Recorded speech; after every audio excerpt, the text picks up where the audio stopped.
ठाकुर जी कहे, ओ भैया कौन हो भैया तुम? यमुना जी बोली, हम श्याम सुंदर। ठाकुर जी बोले, श्याम सुंदर तो हम हैं। बोले, तुम नकली भेलू पियाओ, असली हम हैं।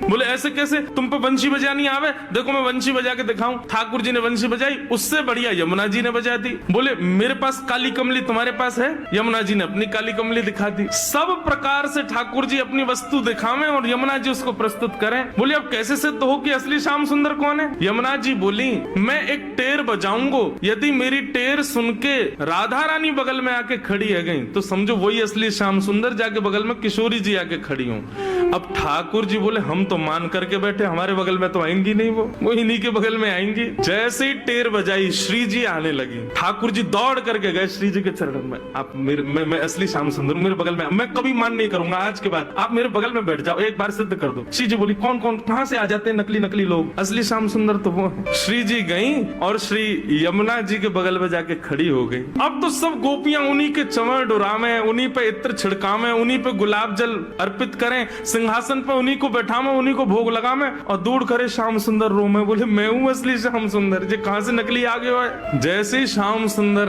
रुदन करने लगे, श्री जी बोली, अब ठीक है, अब मान खत्म हो गया है, अब आप बुला लो। तब यमुना जी गई। बोले, श्याम सुंदर आप ही हो असली श्याम सुंदर? हम तो श्री यमुना जी, हम तो यमुना महारानी है। बस आपसे एक ही प्रार्थना है, आज के बाद वचन दो हमारी श्यामा जी को कभी कष्ट नहीं दोगे। तब श्याम सुंदर ने यमुना जी को वचन दिया। बोले, आज से हम नियम लेते हैं कि जब ये मान करेंगी तब हम इनको मनाएंगे, और जब हमें कोई बात बुरी लग जाएगी तो वह भी हम इन्हीं से कह देंगे कि हमको ये बात बुरी लग गई है, मान करो आप ही, हमें ये बात बुरी लग गई, आप ही गुस्सा हो जाओ, फिर तब भी हम ही मना लेंगे। यमुना जी बोले, हाँ बस यही नियम रखना, आप कभी मान मत करना, श्री जी ही मान कर।